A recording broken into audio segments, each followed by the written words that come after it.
Good evening friends. मी Rathod sir तुमचं स्वागत करतो आपल्या संस्कार अकॅडमीमध्ये. बघा, आज आपण बघणार आहोत वैदिक मॅथमॅटिक्समधला कॉम्प्लिमेंट नंबर. बघा, हा पार्ट कसा एकदम सिंपल आहे आणि आपण समजून घेऊया. चला बघा, पहिले आपण 1 डिजिट नंबर पाहूया आणि नंतर आपल्याला 2 डिजिट नंबर पाहायचे, नंतर 3 डिजिट नंबर बघायचा. हा कॉम्प्लिमेंट नंबर आहे ना, खूप सिंपल असते. तर बघा, जर समजा 1 डिजिट नंबर असेल तर मी तुम्हाला की इथं साईडला करून एक वेळा करून दाखवतो. जर समजा 1 डिजिट नंबर असेल तर आपण काय करतो, 10 मायनस जो डिजिट असेल त्याला मायनस करतो 10.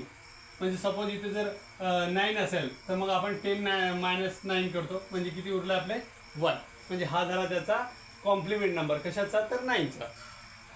तर बघा, आता आपण इथं बघूया, सर्व तुम्हाला कळेल. फर्स्ट नंबर आहे आपला 1. आता 1 म्हणजे 10 मायनस 1 किती झाले रे बेटा? 9. म्हणजे या 1चा कॉम्प्लिमेंट नंबर काय असेल? आपला 9 असेल. बघा, आता सेकंड काय आहे आपला 2. 2 म्हणजेच काय? 10 मायनस 2 म्हणजेच किती? 8. हा झाला आपला 2चा कॉम्प्लिमेंट नंबर. नंतर तिसरा काय आहे आपला 3. 3 म्हणजेच काय? 10 मायनस 3 म्हणजेच 7. नंतर काय आपला 4 आहे. 4 म्हणजेच काय? 6 मायनस 4 10 मायनस 4 म्हणजे किती झाले आपले? 6 झाले. नंतर 5 म्हणजेच 10 मायनस 5 म्हणजेच 5. बघा, आहे ना सिंपल. चला समोर जाऊया. आता 6 म्हणजे 10 मायनस 6 म्हणजे किती? 4. नंतर 10 मायनस 7 म्हणजे किती? 3. नंतर 10 मायनस 8 म्हणजे किती? 2. आणि 10 मायनस 9 म्हणजे किती झाले रे? 1. बघा, हे तर झालं. आता नंतर आपला 0 10 आहे. तर 10चं तर आपल्याला एकदम इझी आहे, कॉम्प्लिमेंट नंबर शोधायचं काम नाही. जेव्हा 0 असलं तेव्हा आपण इझिली सॉल्व्ह करू शकतो. नंतर बघा 11. आत्ता बघा, इथं खूप मोठी गोष्ट झाली. म्हणजे आता 2 डिजिट नंबर झाले ना. जसं आपण 10 मायनस केलं 1 डिजिटसाठी, तसंच आपण 2 डिजिटसाठी काय करू शकतो? 100 मधून मायनस करायचं. 2 डिजिट असेल तर काय करायचं? 100 मधून मायनस करायचं. मग आता आपण इथं काय करू? आता हा 11 आहे, तर मग आपण 100 मायनस जर आपण 11 केलं तर मग आपल्याला किती मिळते? तर 89 मिळते. पण बघा, हे कसं करावं लागेल आपल्याला? हा 10 0 मधून 1 जात नाही म्हणून इथे घेतला 1 म्हणजे 10. 10तून 1 गेले 9 राहिले. मग इथं आपण बॉरो कट करतो म्हणजे इथं झाले 9. मग 9 मधून 1 गेले 8 राहिले आणि इथं झाला तुमचा 0. म्हणजे असं 89 येते. पण जर आपण कॉम्प्लिमेंट नंबरच्या हिशोबाने घेतलं तर ते खूप इझी असते. तर ते कसं आहे ते बघूया आपण. कॉम्प्लिमेंट नंबरच्या हिशोबाने जर घेतलं आपण तर बघा कसं करायचं.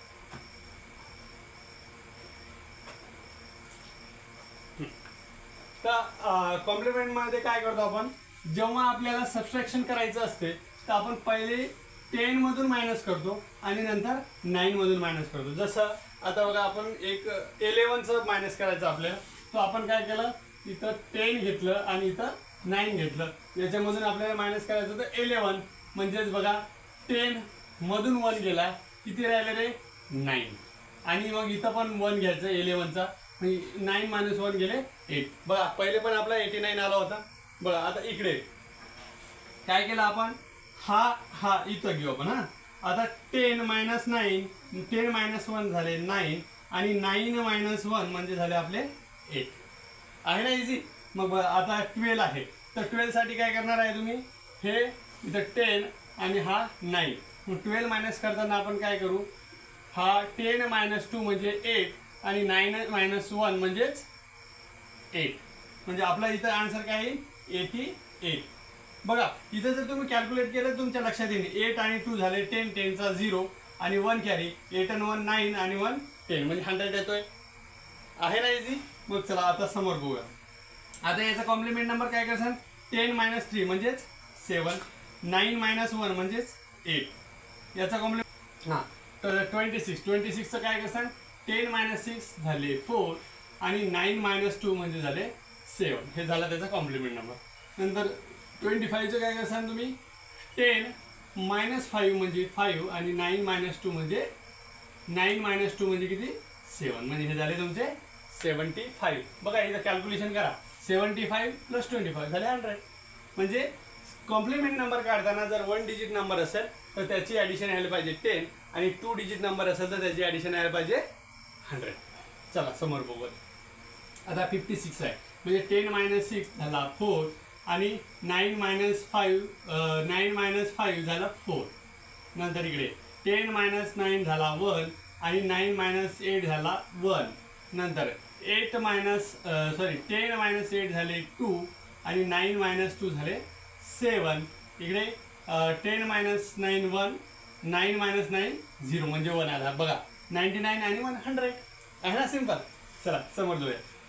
हां 10 - 5 झाला हा बघा काय 10 - 3 झालं 7 आणि 9 - 9 0 म्हणजे 7 आन्सर येईल फक्त. नंतर इकडे 10 - 7 झाला तुमचा 3 आणि इकडे 9 - 7 झाला 2. नंतर इकडे 10 - 5 झाला 5 आणि 9 - 4 तुमचा झाला 5. अशा प्रकारे आपण आता 2 डिजिटचं पाहिलं. आता आपण 3 डिजिटचं बघू. बघा काही लोकांना कसं वाटत असेल, आता इकडे 10 मधून पहिला डिजिट केला, 9 मधून दुसरा डिजिट केला आणि 8 मधून तिसरा डिजिट होईल. नाही, असं नाही होऊ शकत. बघा इथं काय होईल तुमचं, पहिला डिजिट आपण 3 डिजिट मधची गोष्ट चालू आहे. हां तर पहिला आपण 10 मधून मायनस करायचं, नंतर 9 मधून मायनस करायचं आणि परत 9 मधून मायनस करायचं. आता बघा आपल्याला हा पहिला सॉल्व करायचा. तर काय करू आपण, याला -5 हा 3 आणि 1 हा 35 मायनस करायचा आपल्याला. मग 10 - 5 5 नंतर 9 - 3 किती झाला तुमचा 6 आणि 9 - 1 झाला 8. बघा 100 जर आता तुम्हाला जर इथं 1000 पाहिजे असेल, आपण काय करतो जनरली 1000 मधून मायनस करतो. तर बघा याची जर ॲडिशन केली आपण तर काय होते, 5 आणि 5 किती झाले 10, 10चा 0 1 कॅरी, 6 आणि 1 झाले 7, 7 आणि 3 10, 10चा 0 1 कॅरी, 8 आणि 1 9 आणि 1 10 म्हणजे झाला 1000. बघा आला की नाही. आणि आपल्याला काय करायचं होतं 1000 मधूनच मायनस करायचं होतं. चला मग आता समोर पाहूया.